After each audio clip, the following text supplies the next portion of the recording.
Hi, this is Kevin Winston. Welcome to our Accelerate Yale very first Los Angeles chapter webinar. We are super excited to have this awesome panel today with Anna from Techstars LA and Celine from Flowly to talk to you about the VC and startup tech scene in the Los Angeles area. A little bit about what Accelerate Yale is, if you're not familiar with that. Accelerate Yale is an initiative started out of the New York City area with a group of people who are interested in tech and startups and entrepreneurship, but not just tech. If you're starting up a restaurant, if you have an idea for a social good company, that's part of Accelerate Yale too. So the idea is to have an umbrella organization for people who are in tech, but also general entrepreneurships and other startup initiatives as well. Anyone with a great idea who's a Yale, let's talk about it. So that's basically what we're here for. Accelerate Yale has organized several events over the past couple of years in the New York area. They just had one on the VC and investment scene in the New York area with a little emphasis on like what's happening now with COVID. And we thought we'd also do a similar sort of thing for what's happening with the LA scene in general. And then we'll talk a little bit about what's happening with investments there. So we've done things in the LA area before under an older brand called Yale Tech, where we've been doing events over the past like 3 to 5 years. So we're super excited to have this one to be under the brand name of Accelerate Yale, the LA chapter, very first event. So thank you for being with us here. We also want to give some thanks to the Yale Alumni Association shared interest groups for helping put this on and being the platform for this. And we also want to thank other folks on the Accelerate Yale team, including Wendy Maldonado and Grace, who are in the New York and New England area, who are usually organizing events on that side of the Mississippi. So we're here excited for this event here. So we'll go ahead and do introductions. Again, I'm Kevin Winston. I'm on the Yale Alumni Association Board of Governors and used to work at Sony Pictures and Fox Interactive in digital strategy. I've left that to do a company called Digital LA, where I organize entertainment tech events in the LA tech scene, including a conference called Silicon Beach Fest for about the past 10 years. And there's a conference or a panel or a mixer or something that I'm organizing with the LA tech scene every week. So that's me. Let's go ahead and do, Anna, you want to go next? Basically name and company, and let's also add something fun that you've done in the past week. I went to a drive-in movie theater over the weekend, which was really fun. Anna. Sure. Anna Barber, Managing Director of Techstars LA and Yale 90. Yale 95, and thanks so much for having me, Kevin. It's great to be here, and thanks for all your leadership, on behalf of Yale and also in the community. Okay, so what's my role? I run Techstars LA, which is a mentorship-driven accelerator program. I've done that for the past 3 years, and I also have a small micro venture fund I run on the side called the Fund LA. And let's see, something fun that I've done in the past week. I've been having my cats come to all of my meetings. So I just like to provide a little visual entertainment on top of all the amazing content. No, but they recently opened up hiking trails. And so I was able to go out hiking at Malibu Creek State Park. And it was just great to get outside and stretch my legs. Awesome. I love that your cat is there because I've been really into, I've been on TikTok more during the pandemic. TikTok is actually a company that has its headquarters based in Culver City, a neighborhood of Los Angeles. I've been doing a lot of TikTok and I saw your cat. I was like, I'd love to do a TikTok video with your cat. There's one where you play a strange noise and the cat will come to the camera. Anyway, we can do that maybe. Okay, maybe later on the web stream we'll do that. Let's talk about that later. All right, cool. Sounds good. And Celine. Hey guys, I'm Celine. I'm the founder of Flowly. I'm also Yale College Class of 2017, TD 2017. And something fun I've done in the past week, I haven't made any TikTok videos, but I'm happy to brainstorm with you, Kevin, on that. But I have made Chinese egg noodles hand pulled at home, which is really fun. I've basically been living like a hermit and the only thing I do is work and cook. So that's kind of my fun thing for the week. Nice. There's a Yale food group we can talk about later. We can post all your photos in that. So. All right, so just some house rules. If you guys have questions, you can go ahead and put them in the Q&A box, which is there on your screen, whether you're working on a laptop or a phone or an iPad or whatever. And you can also type things in the chat as well. So I like to make the panels very interactive. So if you have a question, just go ahead and put it either in the chat or the Q&A. And we'll go ahead and try to work it into the conversation. At the end of the panel, for the last 20 minutes, we'll do exclusively Q&A for anything that we haven't answered over the course of it. All right, so we're here to talk about the Los Angeles and the SoCal tech scene. I thought I'd start off with the presentation. This is a presentation that I've given several times over the course of the past several years. Updated a little bit for what's happening today. So it's basically a short six slide presentation on the LA Tech scene. Let's go ahead and do that. All right, we'll just go ahead and show that right here. Let's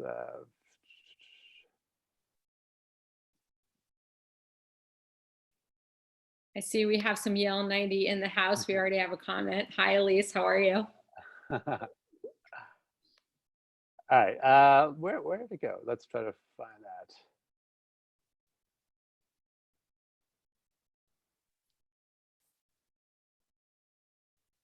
All right, here we go. All right, so you have VC and startups. Here are our speakers. Going on to the next slide.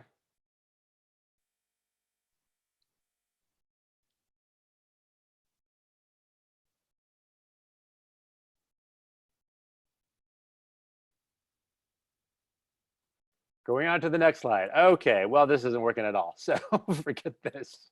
All right, we're going to stop the share, and I'll just go ahead and verbally describe what we're going to show. So the LA tech scene has become increasingly popular over the past several years for a number of reasons. One is a lot of companies here started in entertainment, but they've started to branch out into e-commerce and fashion tech. And now we even have healthcare and aerospace and other industries have just increased over the past several years due to a number of factors. Healthcare has increased, biotech has increased, and actually there's a Techstars Accelerator in aerospace that has popped up as well, which Anna can talk about too. So that's that. And then the weather. The weather is definitely a factor that's happened that exists where it's sunny and nice, and it's very easy to attract people to the LA area with good weather. So those are a couple of these scenes. There are also a lot of entertainment tech companies that are celebrity driven. So celebrities will endorse a startup. So there's a company called Honest that Jessica Alba teamed up with a local VC to put together, and just kind of like took off with her brand name and social media influence. It really helped increase the sales and the uptake of this company, the Honest company. So that's very exciting. There have been a number of large acquisitions that have happened in the LA tech scene. The most recent one is Honey, which was a company that lets you find discounts based on where you are moving around on the web. It was acquired by PayPal for $4 billion. So that was rather large. Also, there's a company, Beats by Dre, was acquired by Apple for $3 billion. There's a Grindr was also had an acquisition by a Chinese-based company. Maker Studios was acquired by Disney. There's a whole slew of large deals, which are typically in entertainment, but are also in other areas as well. So that's been very exciting. And then there's a bunch of accelerators in the LA tech scene. There are 3 Techstars LA accelerators, which Anna can tell you a little bit about. There's Techstars LA, Techstars Starburst Aerospace, and Techstars Music, which are awesome. There's also a Disney accelerator that actually Techstars helped launch several years ago. There's a Cedars-Sinai healthcare accelerator, which actually Techstars helped launch too. There's actually you guys 5 that you guys have helped all together in the LA area. So thank you for that. There also is a UCLA-based accelerator that helps startups in the UCLA area. There's like a dozen of them. So it's a very active scene. There are also a lot of active angel investors, including Clark Landry, who unfortunately could not be with us today on today's panel because he has had a family issue.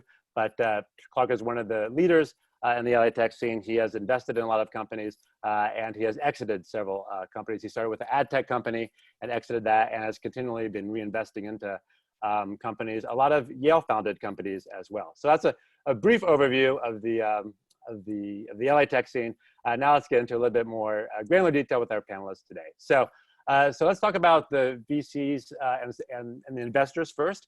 Who is investing in the LA tech scene? And you can speak to this from your Techstars LA, Fund LA hat, Anna. And then Celine, you can talk about that too, as far as like what sort of like investors you see in the area, as far as why you've developed your company here. Sure. Thanks, Kevin. So as I mentioned, I work with a lot of founders through Techstars LA, which is an accelerator program. And most of the companies that we bring into the program are LA companies. So I go through the fundraising process with them. And in addition, I'm a partner in the Fund LA, which is a community-based founder and operated supported early in investing vehicle that's investing at the pre-seed stage, also totally focused on the LA market. So we've already written 5 checks out of that into all LA companies, and I've backed 30 companies through Techstars LA, almost all of them in Los Angeles. So I've invested in an awful lot of local companies. What's interesting about what's happening in the investing ecosystem now is when you think about something like the recent Honey exit, a lot of the local investors here in LA were investors in Honey. And so now they've got that big exit on their books. And then the partners and individuals associated with those funds are also kind of amping up their own angel investing, in addition to people having exited, been at Honey and had vested stock options who have now turned into angels. So that's been really interesting in the past year, following that exit, because it's been kind of a new influx of new angels, people that weren't writing angel checks.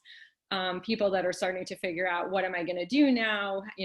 What do I want to invest in? How do I want to reinvest in the ecosystem? And I think one cool thing about the LA ecosystem is there's a lot of hometown pride. There's a hashtag that we use, Long LA, on social media, that Greg Bettinelli from Upfront, that is one of our longest standing venture firms here in the city, popularized on Twitter. And I think that reflects the fact that people here who have success do want to reinvest, in the economy. So there's a very active angel ecosystem, with some of the people that Kevin mentioned, and then also new people. For example, Spencer Roscoff has relocated here. He was originally from here and founded Zillow in Seattle and has now come back to LA, and now he's a very active angel. So the angel market's very fluid. It's constantly changing who's digging in and who's writing a lot of checks. So if that's something you're pursuing, you have to kind of find out, well, who's writing checks now, who's really actively investing now. And then on the earliest, on the earliest stage, you have companies like Mucker Capital, which they have an accelerator, they're a pre-seed fund, they're a seed fund, they were an investor in Honey. They're busy deploying a lot of that capital. There's Amplify LA here, there's Luma. There's a lot of great kind of early pre-seed and seed funds. And then we have some larger funds as well that have been established and long running. There's Fika Ventures, there's Crosscut, there's Upfront. On the fintech side, there's Clock Tower. There's PLG Ventures, Peter's a great supporter of local founders. So it's not a huge community, but it's a community that is very collaborative, that works together, and that wants to support local companies, and frankly also that all knows each other. So it's very easy to get networked in once you have one person who's investing in the community, to get the right introductions to other people in the community. Awesome. I'm going to try to show the slide here real quick. You want to show the accelerator? Here we go. Now we got it going. Now we got it going, everybody. Okay. All right. Here's the accelerator slide, which we're trying to get through earlier. So if you want to maybe talk about some of your Techstars Accelerator. Yeah, sure. That'd be great. Yeah. So Techstars is a global accelerator, a global platform for innovation and investment. And the main way we do that is through running accelerators. We have 50 accelerator programs around the world. We're actually the most active early stage investor in terms of number of checks written, like, in the world. And so here in LA, we have these 3 programs. The LA program, which is the one I run, which focuses on the ecosystem. So it's not vertical specific. Last year, we had a company in the program that's making Szechuan chili hot sauce. And we also had a company that's delivering packages from airplanes by dropping them out of airplanes.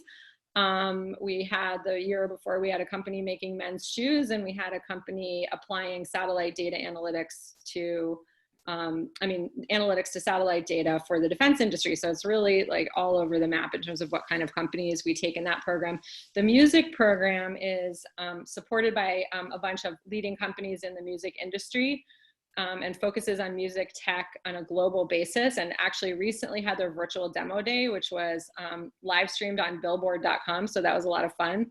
I think you can still find the link to that to see the 10 companies that were in that program. And those companies come to LA from all over the world to participate in that program. And it's the same with the space program. So the Techstars Starburst space program invests in space-related technology.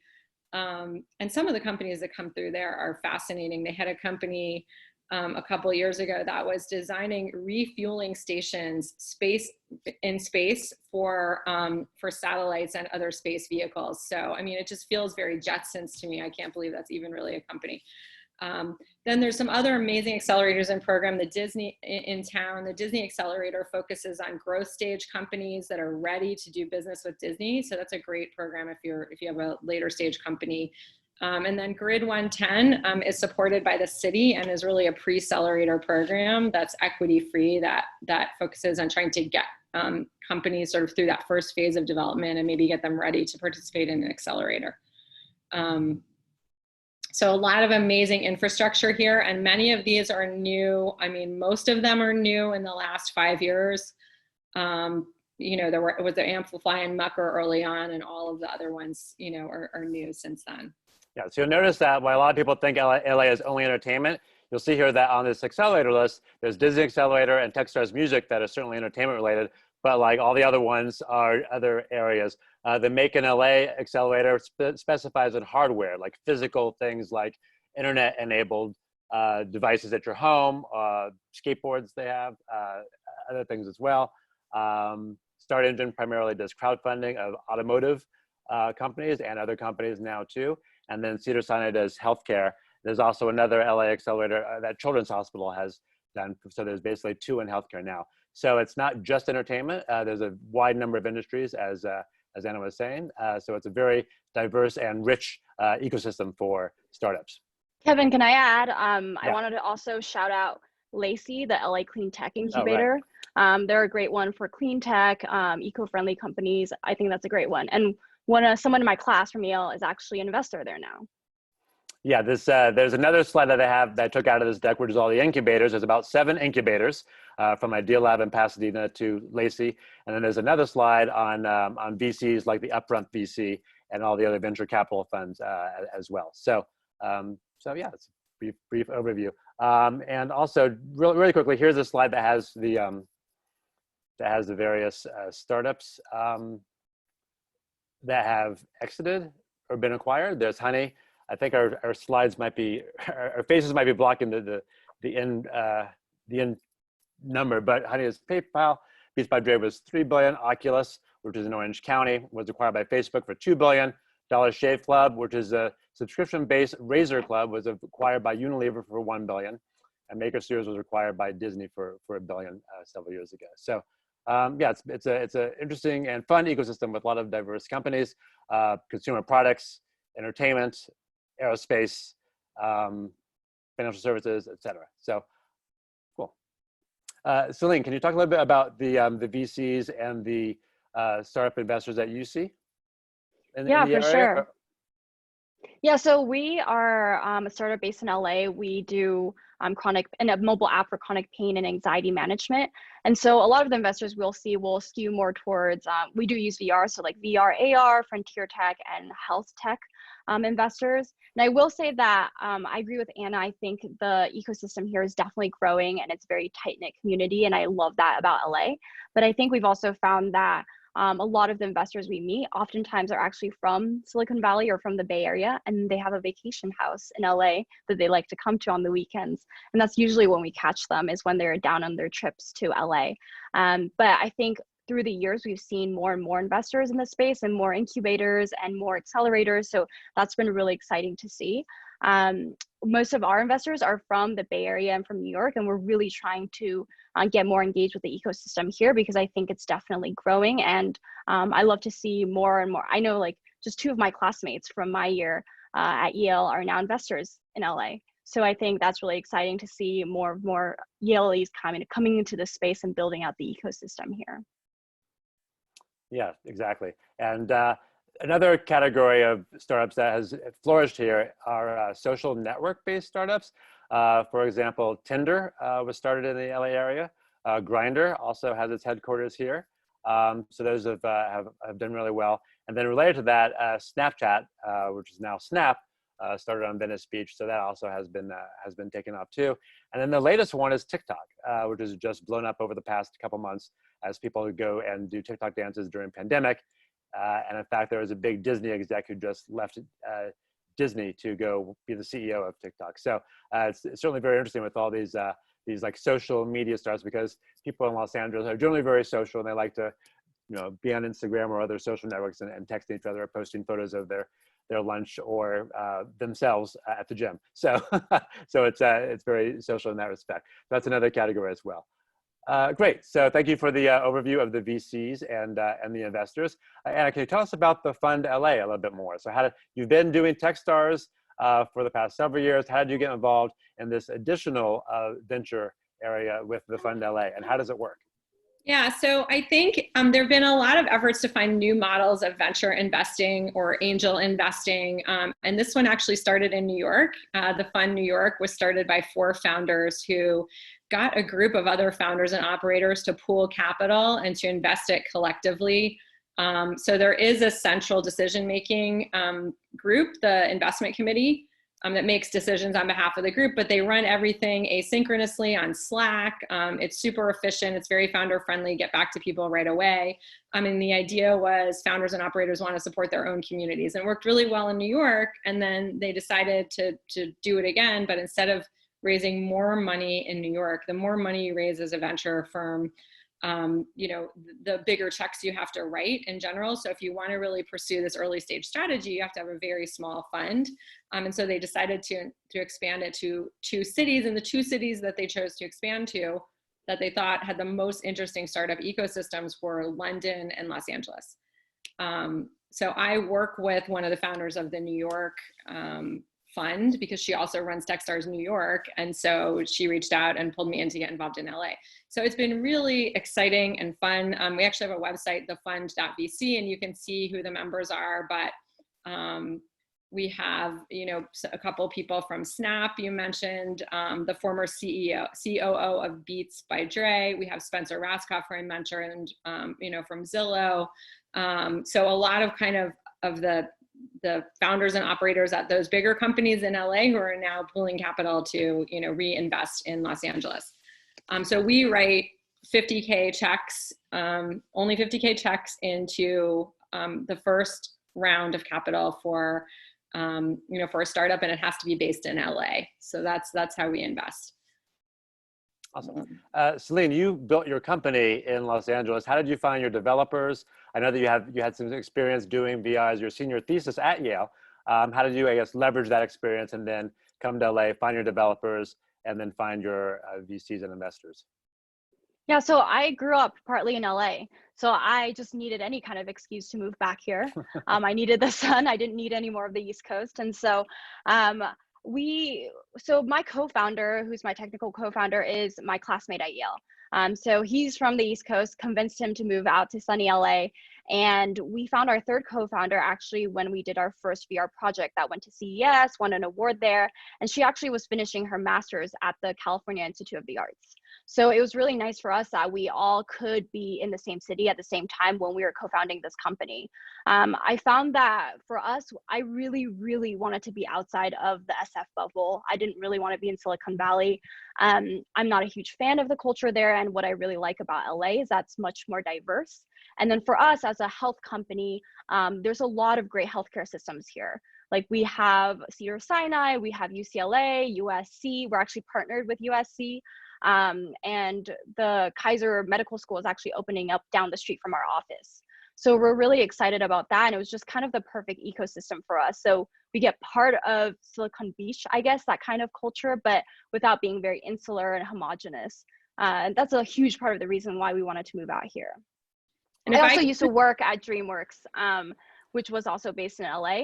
And that was a huge part where I was really easily able to tap into sort of the entertainment and production network so that we could build out sort of the VR AR side of our business. If I could Or just, Anna, go ahead. I've known Celine, you know, like we were saying, it's a small community, so we all know each other. I've known Celine for a couple of years, and it's been really amazing to watch them build this company. And I think the company is in such a great position now because it's at the intersection of two things that I think are really coming, you know, taking off now. So VR is something I've been interested in for a long time. But it's kind of been always a bit out of reach. The promise of VR has always been sort of just over the horizon, and it's never really felt like its moment had arrived. And I think we are finally at the point where the moment for VR has arrived. And I know you're not focusing just on VR, Celine, but I do think it sort of plays into your story. Yeah. You know, when we have now critical mass of people that actually have headsets at home, you know, from using the Oculus, there's actually a meaningful platform for people to build businesses in VR. And man, sometimes like I feel like these days, I wish there were more of them. I wish we had that, you know, VR meeting technology that we've all been pitched and, you know, dreaming about, so we could all actually feel like we're really meeting each other in VR. But the other thing, you know, that I think is really an exciting area and seeing a lot of investment now, you know, is healthcare. And digital health tools and consumer-facing healthcare intervention. So I think, you know, Flowly is at a great intersection point of those two trends right now. And having watched you guys grow and scale the company to get to this point, it's been exciting. Amazing. Let's take some questions from the Q&A. Here's a related one from Chris. Is there any interaction between the LA startup scene and the Silicon Valley, San Francisco tech scene? And how about with the New York startup scene? Yeah, that's a great question. I think the interaction happens in a couple of ways. I think, first of all, we see, you know, refugees from Silicon Valley who come down here because they want to start their companies here because they like the weather, or they think the rent's too high there, or, you know, they just want a change of scenery. So we have definitely seen some migration of people intentionally coming to LA to start companies. We've also seen, and this has even changed over the 3.5 years that I've been in this role, I've noticed a real market uptick in the number of investors from Silicon Valley kind of traveling down, you know, like Celine was saying, you know, traveling here to, you know, want to become more familiar with the ecosystem and want to get to know the companies and kind of just want to build network here. You know, so they'll come down and they'll throw dinners, or they'll host events or meetups just to kind of meet founders and meet other investors and get to know the event. So it's been kind of in that direction. And then of course, there's always the pilgrimage of people going up north, you know, to knock on doors on Sand Hill Road and to fundraise, and that keeps happening. But it tends to be more like that as opposed to kind of more engaged partnerships. It tends to be people kind of popping into the other ecosystem to make connections and go back and forth. Yeah, I fully agree with that. I think that's a lot of how we've engaged with the investors or partners that we've talked to. But I will say that I think on the founder side, the interaction between the Southern California, Northern California founders are really, really great. There's a lot of great Facebook groups that, you know, really include both parts of the coast. And so I think that's been really encouraging. And usually just amongst the founder community between Silicon Valley, New York, LA, you know, anywhere in between, it's all pretty inclusive. So I think on the founder side, it's pretty engaging and inclusive on all ends. Okay, great. Let's take another question from the Q&A. As founders and VCs, can you share your observations about how accelerators, institutional VCs, and angel VCs operate in the LA ecosystem? Which are most active, mature, and involved? Sure. I mean, I think that's a tough question because I don't feel like I have full visibility sort of across, you know, the whole ecosystem. Like I see my little slice, right? So I work a lot with Mucker. Mucker is very active, you know, across a lot of both their accelerator and then also just their straight on venture investing. You know, Upfront as a fund has gotten, you know, pretty large. There's a lot of partners there. They have a lot of capital to deploy. They also have an active scout program.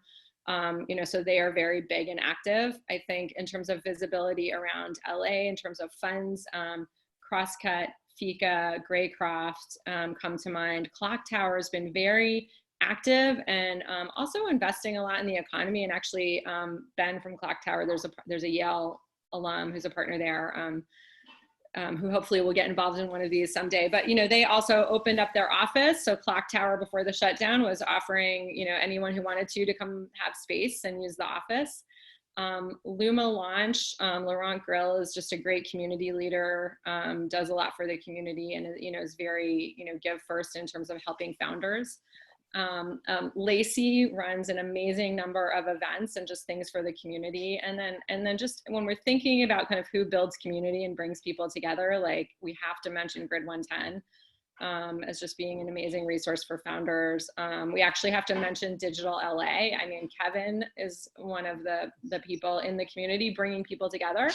And creating ways for us to connect with each other. And then Startup Boost is another one, an early stage pre-accelerator. So I think a lot of the activity kind of circulates around or centers on some of these organizations that, host events and provide places for people to gather. Great. There's a question from Terrence. Can you talk about how city government has been involved in the local startup venture scene? Anything from subsidies, facilities, events, or et cetera? I could start with a little bit about that.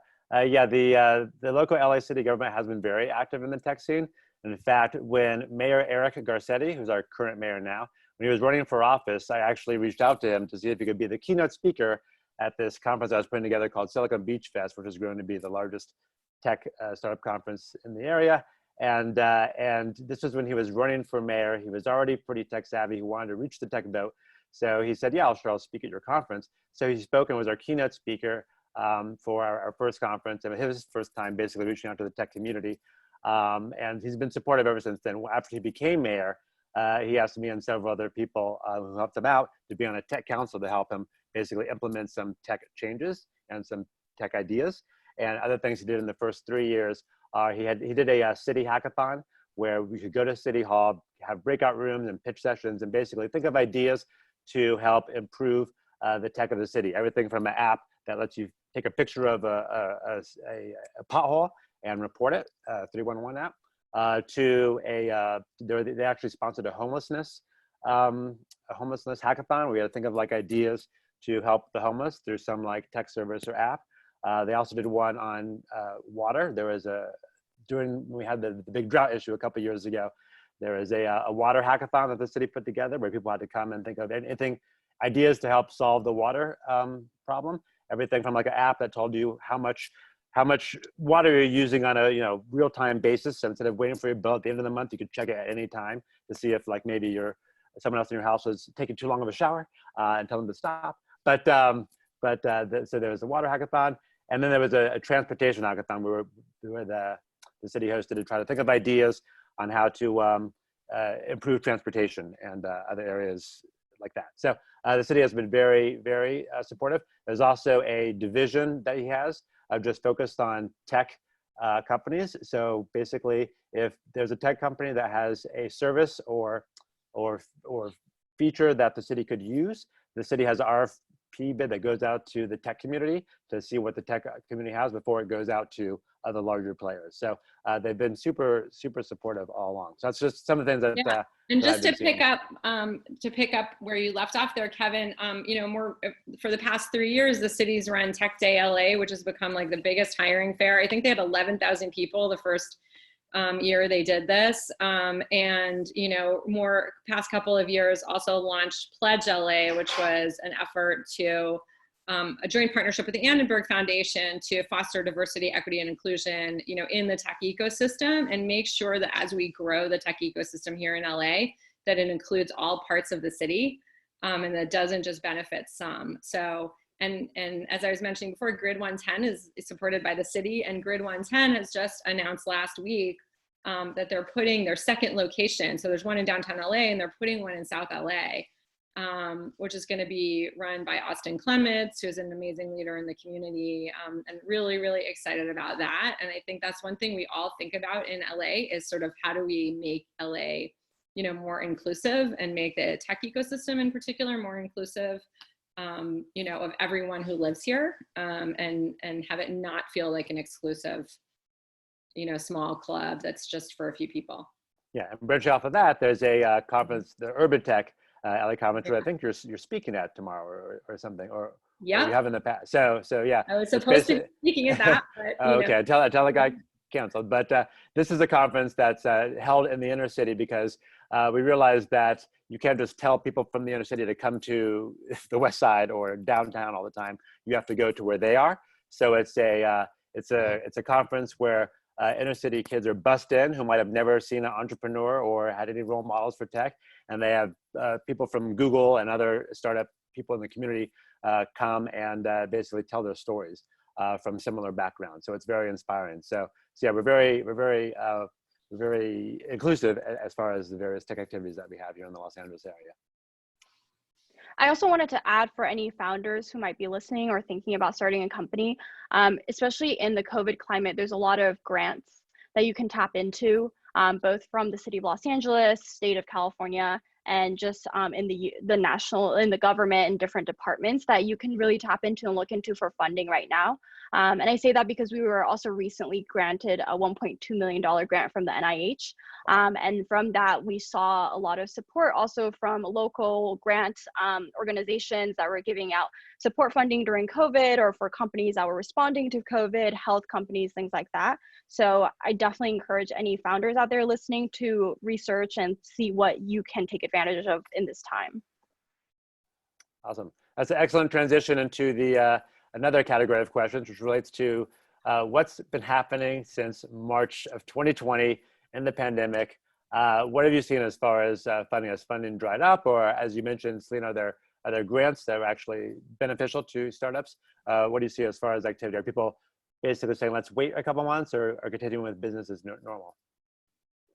I can speak from my perspective. I'm sure Anna will have That'd be great. Why don't we start from Yeah. sort of the founder perspective, and then I Yeah. can sort of give what's happening on the funder side. Yeah, so I have a particularly interesting perspective because we started raising our second round just as COVID hit. Now we were lucky in that because of our particular focus and being healthcare, and it actually in a lot of ways responding to a lot of healthcare concerns at this time.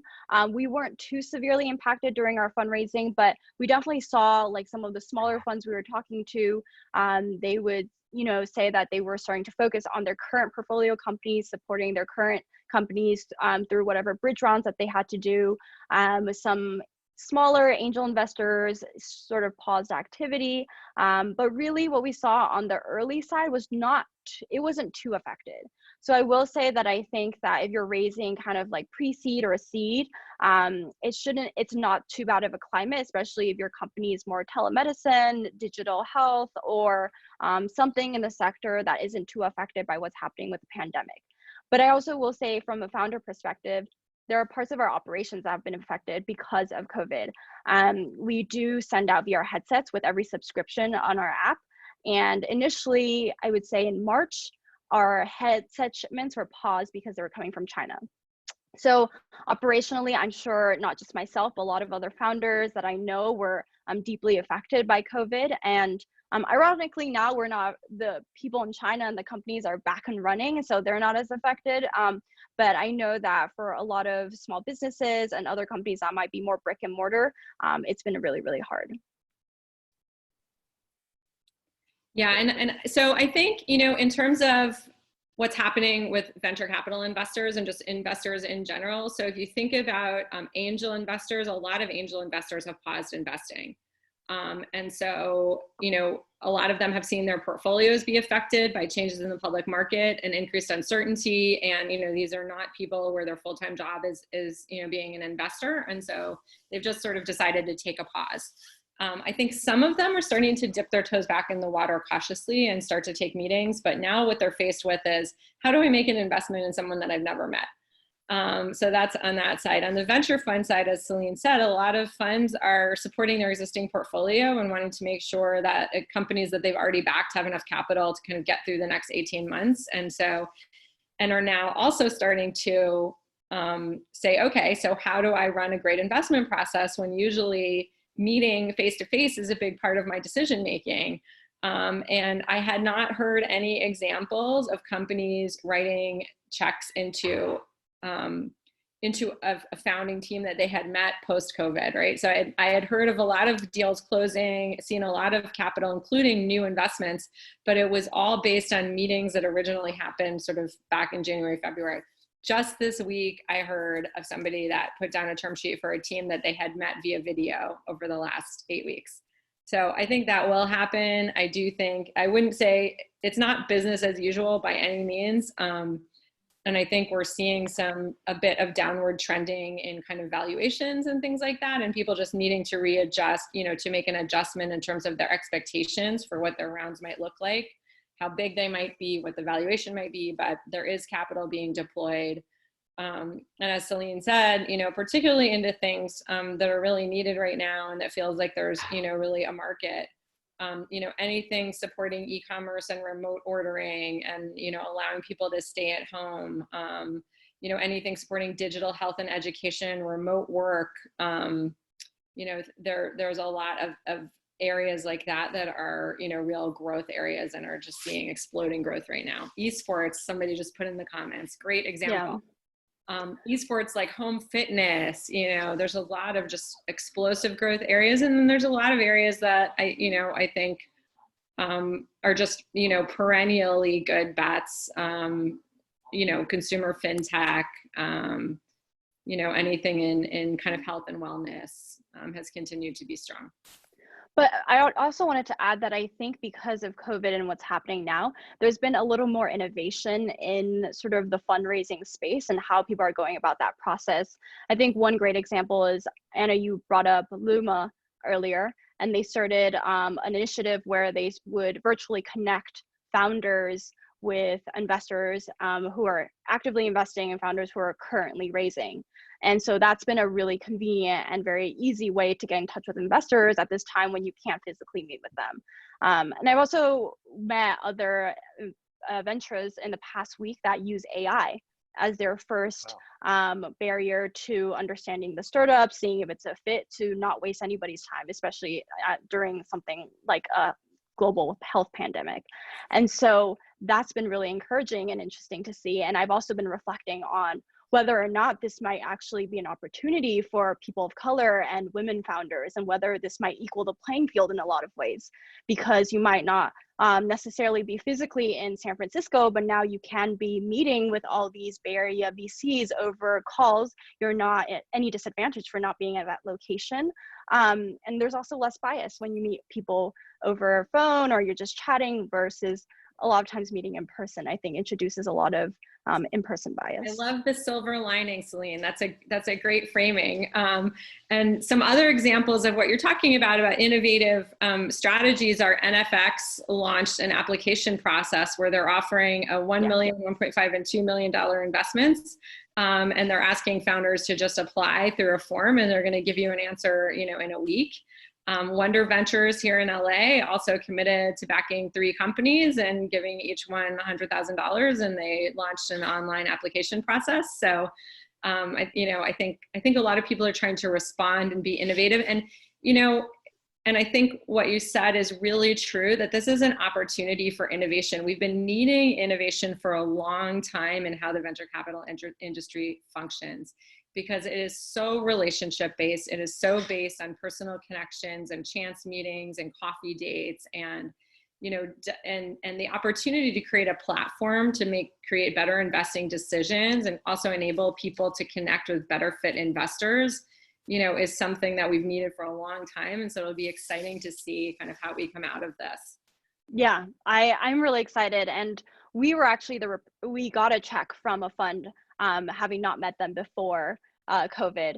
And we are also the recipients of another grant by 1517 Fund because of our specific activity in response to COVID. So now every session that someone does on Flowly, we actually donate 50 cents to Global Giving for their coronavirus relief fund. And from that, we got a few grants from different funds.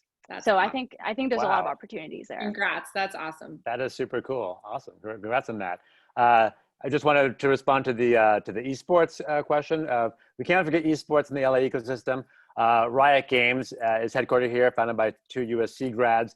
They've been doing amazing with League of Legends, with people being online during the pandemic. All their numbers are up.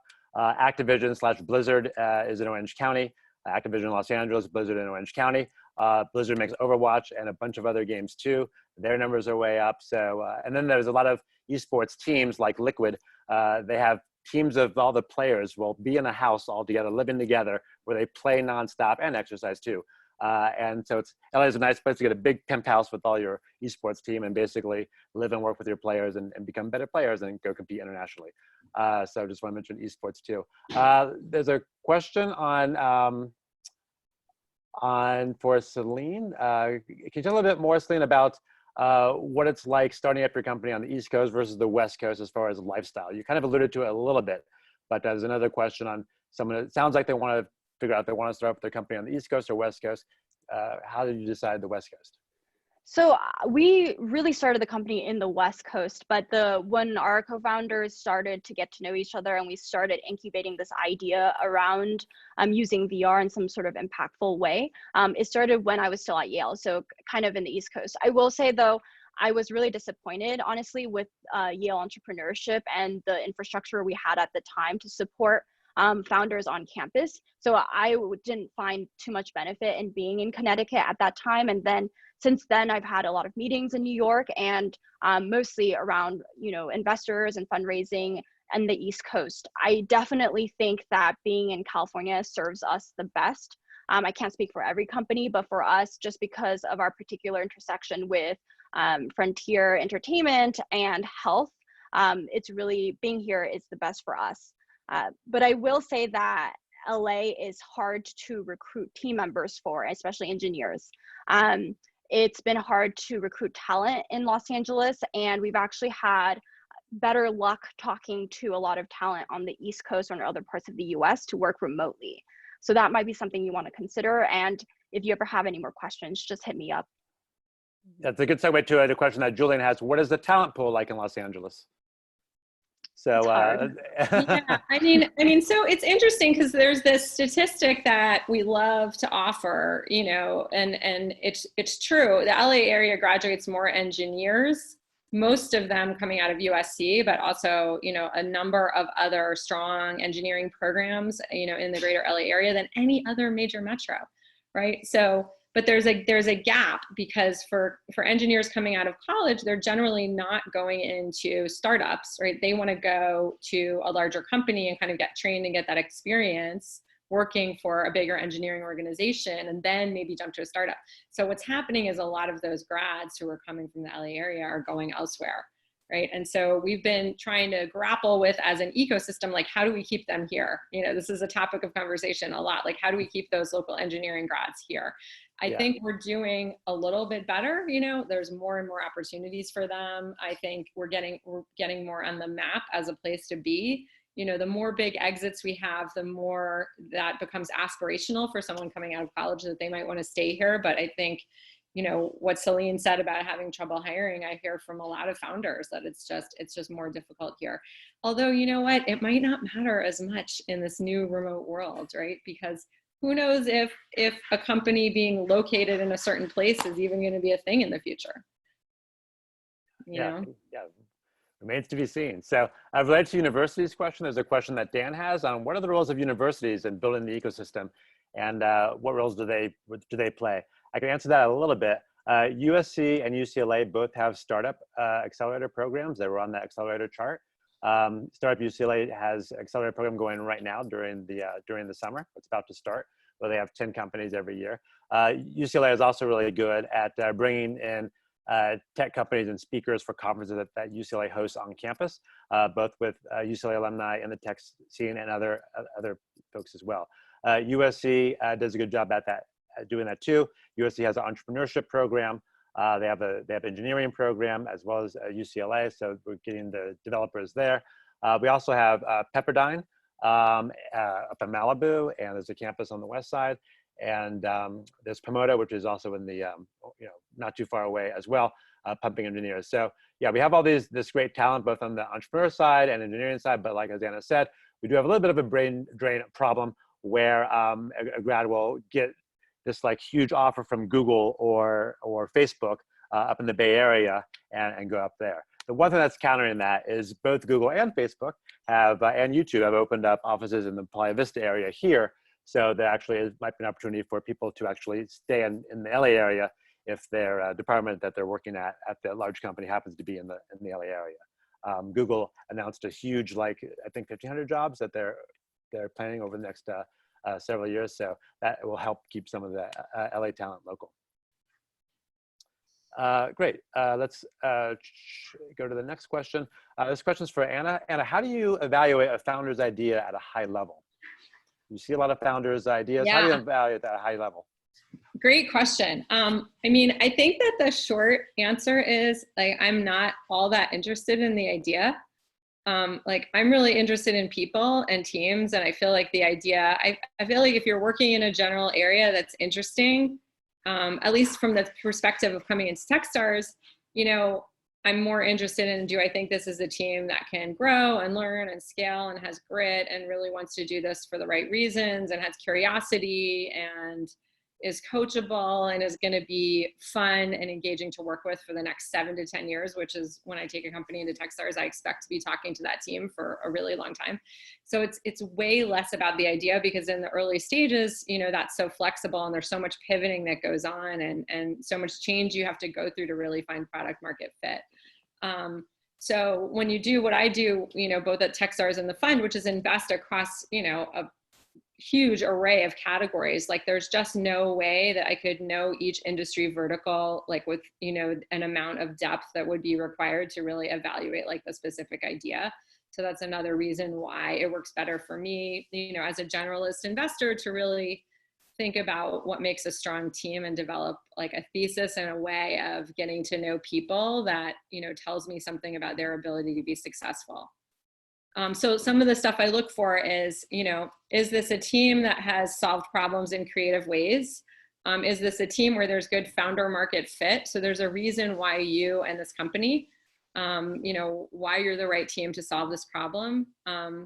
Is this a team or a founder that has gotten people to follow them? Like, I call these Pied Piper founders. So these are founders who there's a whole constellation of other people kind of following along behind to sort of help them and support the company, because that's what it takes. You have to have that ability to attract people around you and to get people like enrolled in your cause in order to build a successful company.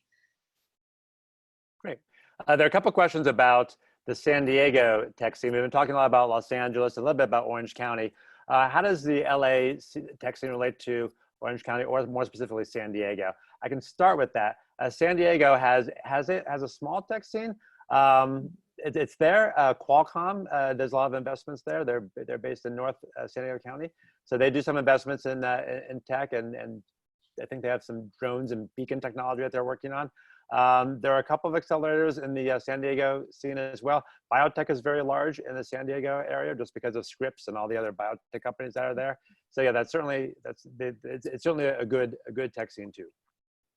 Yeah, Evo Nexus is down there, you know, right. But yeah, and San Diego is, you know, always lamenting they don't get enough attention, and, you know, they don't get enough venture investment. I think, you know, they have a lot more trouble than LA kind of attracting people to go down there, but I do think there's some great, you know, opportunities there, and you know, some really interesting companies. Like manufacturing and hardware is another thing that's really strong around there. There's so much small manufacturing in Southern California. There's some really interesting companies down there in hardware. Great. There are a couple of questions related to food. Anything going on in Los Angeles in food tech or alternative food meat? I guess, is it Impossible? Where is Impossible Burger based out of, or Beyond Burger? I thought that one of them was in the area. Maybe not. Maybe I'm making that up. Impossible Burger might be here. But wow, that's a great question. I mean, so Thrive Market is here, and I feel like Thrive Market has had a bunch of people spin out from there and start innovative food brands. There's also like restaurant tech, like Ordermark is here, you know, which was founded by someone from the Cantor's Deli family. So that's an interesting one. But I mean, I feel like there's a very rich environment of you know, direct to consumer food brands starting up here. And there's a real ecosystem around that, around food and beverage. You know, Brightland Oil comes to mind, Countertop Foods comes to mind, Fly by Jing, which went through Techstars last year, is doing incredibly well right now. So I think it's a great community for food and beverage.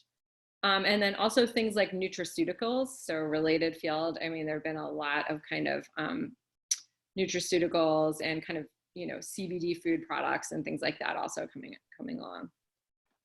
Ryan in the chat says that Beyond Meat is in El Segundo. So very cool. That's the one. There we go. Beyond, there we go. There you go. Thank you, Ryan.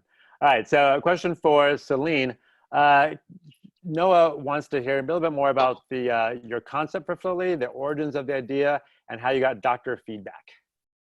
Yeah, so Flowly is a mobile app for chronic pain and anxiety management. And essentially what we do is we offer these interactive experiences that actually train people to regulate their nervous system. So the way we do that is we actually show you something called biofeedback, which is you're able to track how your body is doing in real time, literally through your heart rate chart, your respiration chart, your heart rate variability. You can do it by putting your finger on your phone camera, and we actually get your bio data.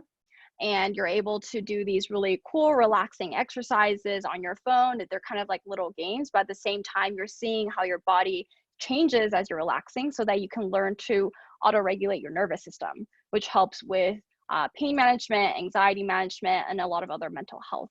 So for us, our story is a little bit of a windy road. My background, I was doing interactive content development at DreamWorks, doing both traditional animation, but also VR, AR stuff. And that's kind of how I got into interactive media. My co-founder Julian, who's also TD 2017 with me, he's an electrical engineer from Yale and then worked at Hyperloop One. It all started because we wanted to do something in VR, but we really wanted to have a social impact.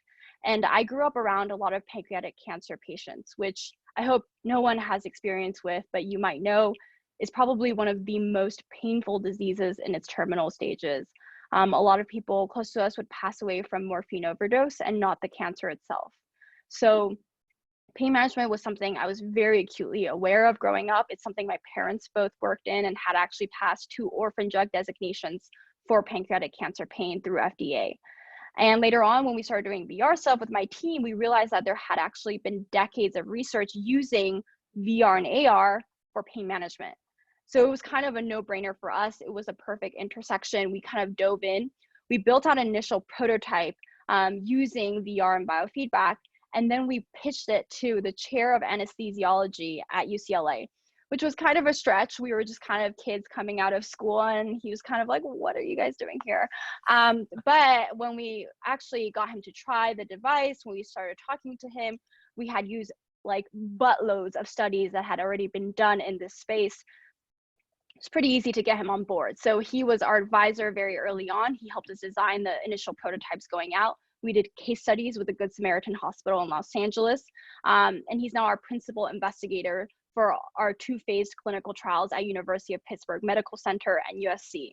And it's also part of the reason how we were awarded the $1.2 million grant from NIH and National Institute of Drug Abuse. So we're actually now using Flowly, our intervention, as a form of opioid sparing pain management device. So it's actually meant to help you reduce medication use as well as reduce pain and anxiety. Great. And I just underscore what Celine just said, because she had the audacity to go in and kind of try to punch above her weight by taking a meeting with, you know, that lead scientist at UCLA, like early in the company's career. And like all of that has led to all of these other amazing things, right? Like that is founder DNA right there. So great job. You just have to be a little bit crazy. That's the magic. There are questions asking about startup scenes in Santa Barbara or Chicago or Midwest. As far as Santa Barbara, a friend of mine actually is involved in the startup tech scene there. There are a couple of, I think there's a co-working space that's very startup tech friendly. There's some VCs and investors there too, because Santa Barbara has a lot of money. And actually Sonos, the sound stereo equipment in your house is also based there. So there's some stuff there. I don't really deal with them a lot at all, though, I have to say. So not a whole lot of interaction, even though it's only an hour and a half up the road. As far as Chicago Midwest, I'm sure there's a tech scene there. We don't deal with it that much at all, I think, in the LA area. And I think actually, though, there is an Accelerate Yale chapter in Chicago that's trying to start up. So if you want to interested in that, you can go to the webinar that will eventually hopefully exist for the startup scene for that. This is primarily focusing on the Los Angeles area. Question from Darren: is there a valuation gap between Silicon Valley and LA investments? Yes. I'd say yes. For sure. Silicon Valley still has I don't know, for every $10 in Silicon Valley, there's 2 in Los Angeles, I would say, so, or some other ratio like that. So, which is why a lot of startups will go up there to get the money, but then live here to actually, build it and have a better quality of life. What do you think about that, you guys? Yeah, absolutely. I mean, I think that's real. I don't know what it'll look like post-COVID, but there's definitely a valuation differential here and there. Just related to market dynamics, right? And scarcity of, great ideas, versus capital, like up in the Bay Area, or, just, relative abundance of capital, I guess. Great. There's a question: does Techstars LA or other accelerators in LA allow for overseas startup from Asia Pacific to participate? Do you have any international? Absolutely. I mean, we are totally open to everyone. The Techstars LA strategy is to back local founders. So we just don't happen to select a lot of international teams. But the music program every year is, and the space program, both, half international, if not more. And yes, anybody from anywhere in the world can apply to any Techstars program. Great. There's a question from Dan, who's a lead mentor for Techstars Seattle. He says that he assumes the Techstars LA program has a large number and really strong mentors. How is the mentoring available for startups in the LA area in terms of quantity and quality? How are your Techstars mentors? Oh my gosh, I can't say enough good things about them. No, I mean, yes, the mentors are amazing, but we're always looking to connect with other people in the Techstars family, or anyone else with experience as a founder or operator, right? So to be a mentor, we're looking for experience having grown and scaled a company, and or really specific operating experience in one area. People are always looking for more help with consumer growth hacking, with building an enterprise sales pipeline, with like running a product strategy, with, fundraising tactics. So Dan, if you're here in LA, would love to connect with you and get you involved in Techstars LA. And, anyone else who's a Yale alum and wants to talk to me about getting involved in Techstars LA, I'm completely, happy to talk to you. There are a bunch more questions. We did questions for half an hour solid, and there's still, you guys have great questions come in. Unfortunately, I've been getting the text that we got to wrap it up. I guess the final question is, how can people get in touch with anybody afterwards to maybe ask a follow-up? Absolutely. Yeah, I mean, I won't speak for Celine, but like I'm open to, contacting anyone. And so feel free to share our emails or contact information. Like if one thing that comes out of this is the Yale LA tech community is kind of more together, that would be amazing.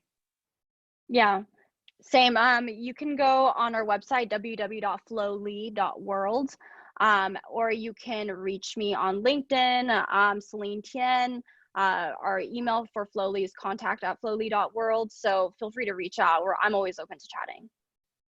Absolutely. Email is super easy. It's anna@thefund.vc. That's the place to reach me. So there you go. Awesome. Well, thank you everybody, the attendees, for asking great questions. These are fantastic questions covering a wide range of what we do in the LA tech scene. And thank you so much to our speakers, Anna Barber with Techstars LA and Celine Tien with Flowly. We also want to thank Stephanie Double, who's been behind the scenes kind of running the show and all the questions. And I want to thank Nicholas Lewis with Shared Interest Groups as well. And again, I Accelerate Yale folks in New York, including Grace and Wendy for helping us get started with our very first chapter. This isn't the end. We hope to do more events in person or via webinar in the future. Our goal is really to get to do this event to kick off the LA tech scene, to let some other people who are not in the LA tech scene know what's going on in case you're interested in it.